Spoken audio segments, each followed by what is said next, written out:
크게 기뻐하였다. 아멘. 눈물의 골짜기에서 기쁨의 요새로라는 제목으로 이 시간 함께 말씀을 나누고자 합니다. 오늘 예배 나오신 모든 분들 한 주간 동안 주님 안에서 평안하셨는지요? 네. 주님의 이름으로 오늘 예배하는 모든 성도님들을 환영하고 축복합니다. 우리 옆 사람과 인사하겠습니다. 우리 함께 예배함이 기쁨입니다. 네, 함께 예배함이 기쁨입니다.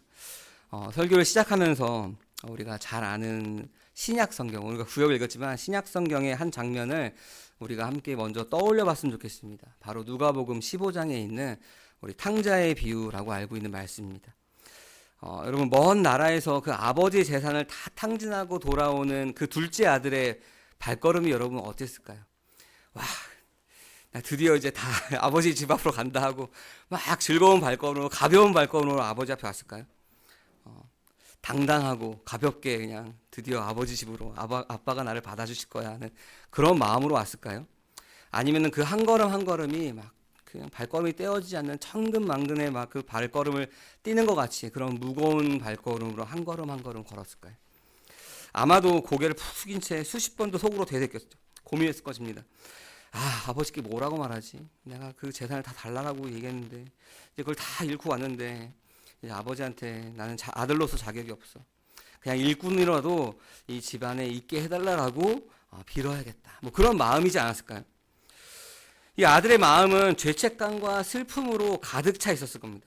아버지를 만나는 그 순간이 아마 자신의 잘못을 가지고 심판을 받는 그런 시간이 될 것이라는 아마 생각으로 그것 심판을 받더라도 내가 다 감내해야겠다라는 그런 마음으로 아버지 앞에 갔을 것입니다.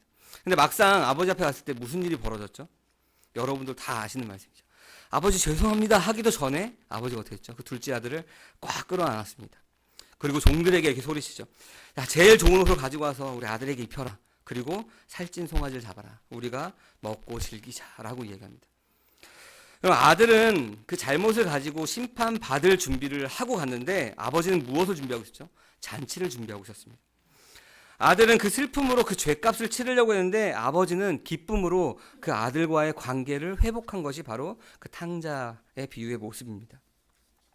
함께하는 교회 성도 여러분, 오늘 우리가 예배 나올 때 혹시 여러분들의 마음이 이 둘째 아들과 같은 그런 무거운 마음 같지는 않았는지 한번 돌아봤으면 좋겠습니다. 한 주일 동안 세상 가운데 여러분 치열하게 살았을 줄 압니다. 때로는 넘어지고 실패할 수도 있습니다. 근데 그 자리에 그냥 푹 주저앉아 있는 사람도 아마 있을 것입니다. 그냥 우리가 예배 시간이 되었으니, 주일이 되었으니 그래도 교회 가야지 하고 그런 무거운 발걸음을 여러분 가지고 오신 분들도 있을 것입니다. 아마 그래서인지 죄책감으로 내가 내 가슴을 쳐야 하나님이 그래도 오늘 나를 받아주지 않을 것인가 라는 생각을 할 수도 여러분 있을 수 있습니다. 여러분, 우리는 하나님 앞에 기쁨보다 슬픔과 자책이 혹시 더 경건한 태도라고 우리가 오해할 때가 많이 있습니다. 내가 괴로워해야 내 죄가 씻기지 않을까라는 그러한 느낌을 우리가 가질 수도 있습니다. 오늘 우리가 함께 읽은 이 느헤미야 8장 말씀이 바로 그 부분에 대해서 함께 이야기하고 있습니다. 오늘 본문 속에서도 둘째 아들처럼 하나님 앞에서 펑펑 울고 있는 사람들이 등장을 합니다. 그들은 그 말씀을 듣고 진심으로 슬퍼했습니다. 그런데 하나님께서는 그들에게 전혀 예상하지 못하는 말씀을 하죠. 울지 마라. 오늘은 거룩한 날이다. 잔칫날이다 라고 이야기하죠. 여러분, 왜 하나님은 회개하며 이 우는 자들의 눈물을 멈추게 하셨을까? 야, 더 울어라, 더 펑펑 울어라 하지 않고 왜 그 슬픔 대신 기쁨을 가져야 한다라고 말씀하셨을까요? 왜냐하면 우리의 신앙은 무거운 짐을 지는 슬픔의 종교가 아니라 하나님이 베푸시는 그 은혜를 누리는 기쁨의 잔치이기 때문에 그렇습니다. 이 땅 가운데 그 하나님 나라를 누리면서 살아가는 것입니다. 여러분, 오늘 이 시간 그것을 우리가 확인하고 조금 더 깊어지는 시간이 되기를 주님의 이름으로 소망합니다. 탕자가 이 둘째 아들이 아버지의 집에 돌아왔듯이 이 본문의 이스라엘 백성들도 하나님의 집 앞에 서 있습니다. 우리가 지난 시간까지 나눴죠. 2절과 3절에 보면은 일곱째 달 초하루에 수문학 광장에 모여 있다라고 말합니다. 일곱째 달 초하루는 이스라엘 절기로 나팔절입니다. 그리고 수문학 광장은 누구나 모일 수 있는 곳이, 올 수 있는 것이 바로 수문학 광장입니다. 여러분, 성소에는 누가 들어갈 수 있죠? 제사장만 들어갈 수 있지만 이 수문학 광장에는 누구나 올 수 있는 곳이 바로 그것입니다.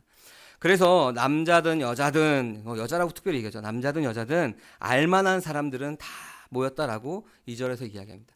그러니까 그때 성전을 막 같이 막 돌을 나르고 성전을 건축했던 그 알만한 사람들이 다 지금 수문 앞에 모여서 다 옹기종기 모여 있는 것입니다.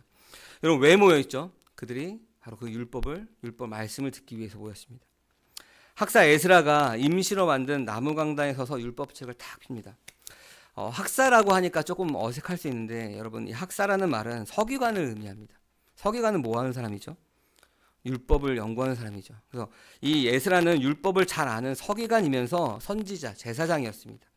그래서 에스라 7장과 8장에 보면은 이 에스라가 예루살렘에 도착해서 이 백성들을 율법을 어떻게 가르칠 것인가, 율법을 어떻게 교육할 것인가, 그리고 그 율법을 가르치는 그 힘쓰는 모습들이 에스라 7장과 8장에 나옵니다.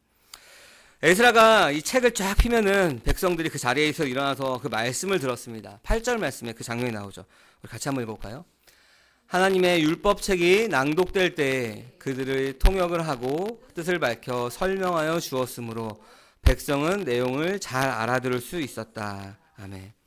율법책이 낭독되고 그 옆에 있는 사람들이 통역을 해서 설명하여 주셨습니다. 아까 우리 말씀 같이 봉독할 때 참 발음하기도 힘든 사람들의 이름이 쫙 나열이 되죠. 그 사람들이 그 오른쪽과 왼쪽에, 에스라 오른쪽과 왼쪽에 서서 그 율법책이 낭독될 때 통역을 해줬습니다. 왜 통역을 해줬을까? 그들도 히브리어로 쓰인 성경이고 그들도 히브리인들인데 왜 통역을 해줬을까? 그들의 지금 상황이 어떻죠? 포로로 끌려갔다가 70년 만에 돌아왔습니다. 그럼 그들의 언어는 무엇이었을까요? 아람어라는 언어를, 당시의 생활 언어인 아람어를 쓰고 있었습니다. 그러니까 이 히브리어로 율법책을 낭독을 해도 사람들이 알아들을 수 없으니까 통역을 해주고 설명을 해주는 겁니다. 마치 제가 앞에서 설교하는 것처럼 이렇게 통역을 해주고 설명을 해준 것입니다. 그때 이제 이스라엘 백성들은 설명하여 주었을 때 우리 8절 말씀 마지막에 나오죠. 백성들은 내용을 잘 알아들을 수 있었다라고 말합니다. 이 개역 개정에서는 이 알아들을 수 있었다는 말이 이제 깨닫다라고 번역되어 있습니다. 여러분, 이 깨닫다라고 하는 말은 히브리어로 빈이라고 하는 단어를 씁니다. 이 단어는 어떠냐면은 사물과 사물 사이에 틈을 이렇게 갈라서 그 안을 이렇게 살펴보듯이 살펴보는 것을 깨닫다라고 합니다. 쫙 쪼개서 그 안에 뭐가 들어있나 하고 보는 것이죠. 제가 계속 강조하는 것은 여러분 히브리서 4장 12절 말씀이 떠오를 것입니다. 히브리서 4장 12절 말씀 뭐죠? 하나님의 말씀은 힘이 있어서 살아있어서 뭐라 그러죠? 우리의 혼과 영과 육과 우리 골수를 다 쪼개기까지 한다 그러죠.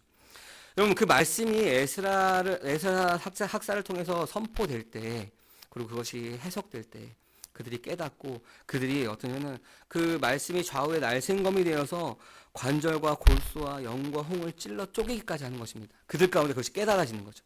그 말씀이 그들을 막 해부하기 시작한 겁니다. 그 결과가 바로 9절 말씀에 나와 있습니다. 우리 상반절만 우리 같이 한번 읽어보겠습니다. 백성은 율법의 말씀을 들으면서 모두 울었다. 아멘.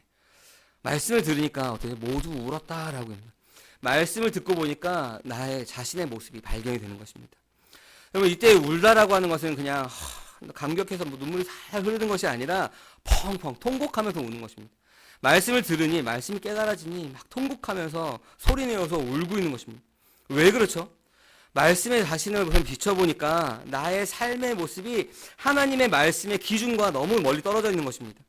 하나님의 백성이라고 하는 그 자부심은 있었지만 하나님과 아무런 상관없는 삶을 살았던 것이 그들의 모습이었죠. 성벽을 재건했습니다. 그러나 그들의 삶은 여전히 무너져 있었습니다. 안식일을 어기고 이방인과 통혼했으며 가난한 자를 돌보지 않았습니다. 하나님의 말씀과는 전혀 멀어져 있는 삶을 살았던 것들이 그들의 모습입니다.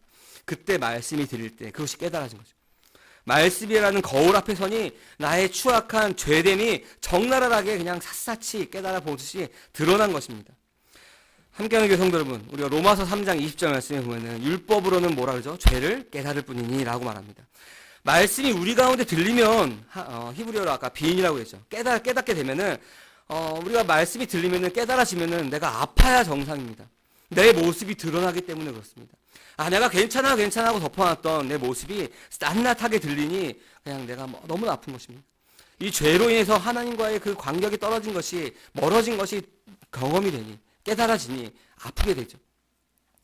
아니야, 하나님은 사랑이시니 그렇지 않아도 괜찮아 라가 그것이 아닙니다.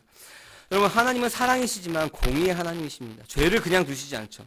이 죄의 문제가 해결돼야 되는데, 이 해결되는 것은 하나님의 말씀으로 내가 비춰봤을 때, 아, 내가 죄인이구나 라는 것이 깨달아져야 되는 것입니다.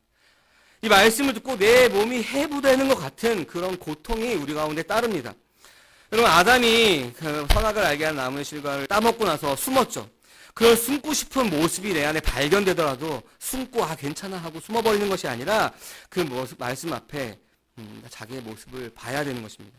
내가 죄인임을 철저하게 깨달아야 되는 것입니다. 여러분, 내가 죄인임을 깨닫지 않는데 여러분 구원이 우리 가운데 있을까요? 환자라야 의사가 있고 필요하고 말씀 앞에 자신이 죄인임을 깨달아야 그 예수님이 우리의 구주가 되실 수 있는 것입니다. 우리 9절, 우리 하반절까지 마저 한번 같이 읽어보겠습니다. 같이 읽겠습니다. 백성은 율법의 말씀을 들으면서 모두 울었다. 총독 느헤미야와 학자 에스라 제사장과 백성을 가르치는 레위 사람들이 이날은 주 하나님의 거룩한 날이니 슬퍼하지도 말고 울지도 말라고 모든 백성을 타일렀다. 아멘. 그럼 말씀을 깨달으니 막 그 말씀 가운데 통곡하는 거죠. 내가 죄인이다. 내가 죄인이다. 근데 그 죄인인 가운데 그래 더 울어라. 너 죄를 더 깨달아라 해야 되는데 뭐라 그러죠? 슬퍼하지 말아라. 하고 백성을 깨닫는다. 왜죠? 하나님의 거룩한 날이 바로 이 날이기 때문에 그렇습니다. 말씀을 듣고 깨달아서 우는 거 좋은 거 아닌가요? 방금 전에 그렇게 말씀하셨잖아요. 라고 저에게 물어볼 수 있는데 좋은 것입니다. 필요한 것입니다. 말씀을 깨달으면은 여러분 내 자신을 보게 되면은 내 죄인된 나를 보게 되면은 여러분 어찌할까 하는 그 애통함이 우리 가운데 있어야 하는 것입니다. 그런데 지도자들이 왜 눈물을 멈추게 하는지 9절 말씀에 그 힌트가 있는데 슬퍼하다라는 말을 보면 알 수 있습니다. 이들의 애통함, 그들의 통곡은 그냥 그 죄를 깨달은 통곡이 아니라 슬퍼함으로 변하고 있었기 때문에 그렇습니다. 히브리어로 이것이 아벨이라는 말인데 깨닫고 흘리는 그 통곡의 눈물이 자칫 그 자신의 내면의 슬픔, 그러니까 죄책감으로 슬픔으로 변질되고 있었기 때문에 그렇습니다. 이 슬퍼하다라고 하는 이 단어는 여러분 주로 장례식장이나 아니면 국가적인 재난에 대해 슬퍼하다라는, 그러니까 희망이 없는 비탄의 슬픔이 바로 이 슬픔입니다. 여러분 이들이 말씀을 듣고 깨달은 슬픔은 희망이 없는 슬픔인가요? 아니죠. 그 말씀을 깨달았는데 자신에게로 향하고 있으니 내 안에 그 희망이 없다라는 자책감으로 슬퍼하기 때문에 그런 것입니다. 자기 연민의 늪으로 빠져들고 있기 때문에 슬퍼하지 말라라고 이야기하는 겁니다. 여러분 제가 이거 좀 이해를 돕기 위해서 제가 이들의 마음이 되어서 한번 재현해 보겠습니다. 말씀을 듣고 막 통곡하면서 우는데 이렇게 이야기하는 거죠. 나 완전히 망했어. 바벨론으로 포로로 끌려갔다가 그 희망을 갖고 왔는데 성전을 재건했는데 내 말씀을 들으니까 여전히 변한 것이 없어. 내 안에 희망이 아무것도 없어. 내가 어떻게 하지? 하고 그냥 그 자기의 죄책감으로 빠지는 것입니다. 여러분 이런 식의 회개는 하나님을 바라보는 것이 아니라 나를 바라보는 겁니다. 율법적인 회개죠. 내 행동에 대한 내 행위에 대한 그래서 자기 자책으로 빠지게 됩니다. 많은 성도님들이 이런 오해를 합니다. 내가 지은 죄가 크니까 내가 더 많이 울고 더 괴로워하고 더 해야 하나님이 나를 조금이라도 용서해 주실 거야. 이런 모습은 뭐죠? 마치 내 눈물과 내 감정적인 고통이 그 나의 죄를 씻을 수 있다라고 하는 오해입니다. 어떻게 보면은 오만이죠. 하지만 여러분 분명히 말씀드립니다. 말씀이 우리의 죄를 드러내는 목적은 우리를 절망 가운데, 죄책감 가운데 우리를 메어두기 위함이 아닙니다. 너 이만큼 잘못했지? 그러니까 내 말 들어. 안 그러면 내 용서 안 할 거야. 너 죄책감 가지고 살아. 이렇게 하기 위해서 우리의 죄를 드러낸 것이 아니죠. 여러분 말씀이 우리의 죄를 드러낸 목적은 우리를 죽이려고 하는 것이 아니라 우리를 죄책감 가운데 메어두게 하기 위한 것이 아니라 이것을 드러내고 우리를 살리려고 하는 것입니다. 여러분 우리가 흘리는 그 눈물이 아무리 진실된 눈물이어도 여러분 그 눈물로 우리의 죄를 씻을 수가 없습니다.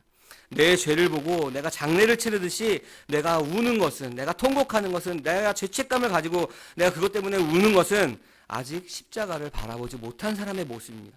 그러니까 나만 보는 거죠. 목사님 아닌데요. 저는 이걸 다 설명하고 이 복음도 전할 수 있는데요. 여러분 지식적으로 아는 것이 아니라 여러분 나의 옛사람이 십자가 위에서 그리스도와 함께 죽은 경험을 이야기하는 것입니다. 여러분 지식적으로 아는 것과 경험한 것은 같은 것이 아닙니다. 여러분, 하나님은 우리가 죄책감에 빠져서 허우적대는 것을 원하지 않습니다.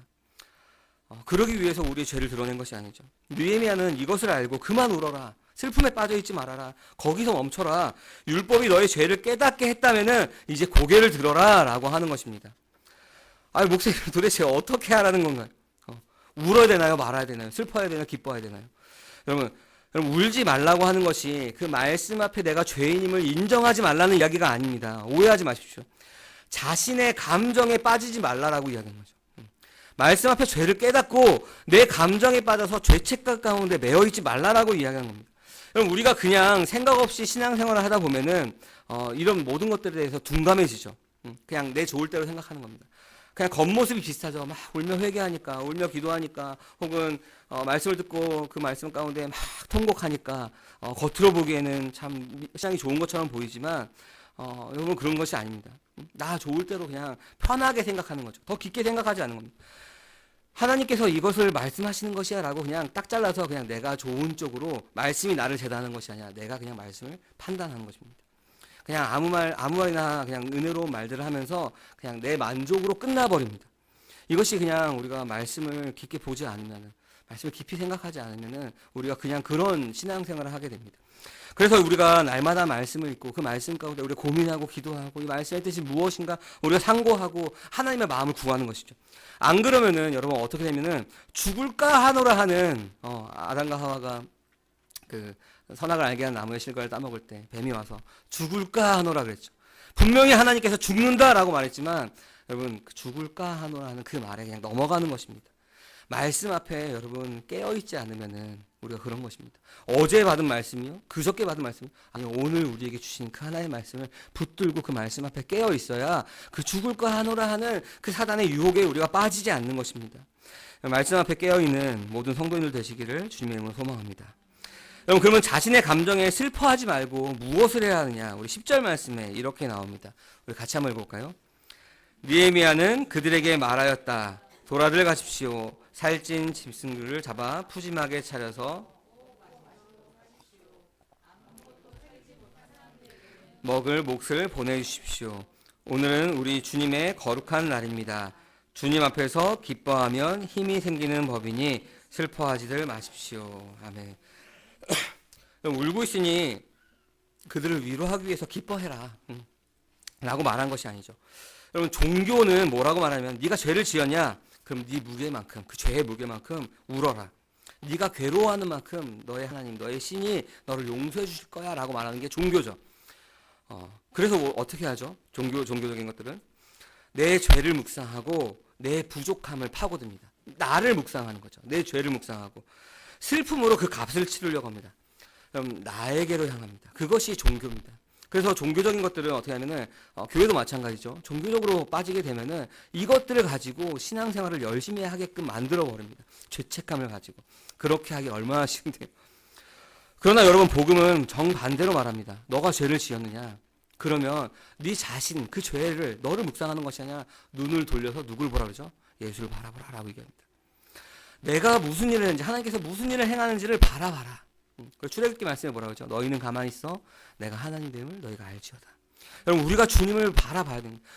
종교는 내 자신을 보고 내 죄책감 가운데 나의 행위를 요구하지만 복음은 여러분 우리의 모습이 아니라 주님을 바라보게 합니다. 하나님께서 무슨 일을 하셨는지를 우리가 바라보게 합니다. 너무 놀랍지 않습니까? 여러분, 하나님께서 여러분을 위해서 무슨 일을 하셨죠? 여러분이 눈물을 많이 흘렸으니, 더 슬퍼하고 자책했으니 내가 이 정도 해줄게 하고 여러분 하나님께서 해주셨나요? 우리가 죄인 되었을 때, 우리가 깨닫기도 전에, 내가 죄인지도 모르고 죄 가운데 허우적될 때, 우리가 죄인 되었을 때 하나님께서 우리를 위한 사랑을 확증하셨습니다. 뭐를 통해서 확증하셨죠? 예수 그리스도를 우리 가운데 십자가에 내어주심으로 확증하셨습니다. 여러분, 그것을 믿기만 하면 그것이 내 것이 되는 것입니다. 내가 많이 울었으니, 막 눈물의 양을 이만큼 채웠으니 그 십자가의 사랑이 내 것이 된 것입니까? 아니죠. 하나님께서 해놓으신 그 일을 믿음으로 받아들이기만 하면 그것이 내 것이 되는 것입니다. 나에게서 눈을 돌려 주님을 바라보면 되는 것입니다. 말씀을 통해서 내가 죄인임을 깨달았으면 여러분, 그 죄를 내가 어떻게 하지 내 행위적인 것으로 끝나는 것이 아니라, 종교 생활로서 끝나는 것이 아니라 그 눈을 돌려서 주님을 바라보면 되는 것입니다. 오늘 말씀에 오늘은 거룩한 날이라고 말한 그 이유가 무엇일까요?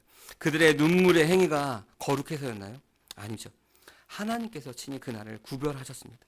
너희의 실패, 너희의 죄보다 내 은혜가 더 크다라고 말씀하시는 것이죠.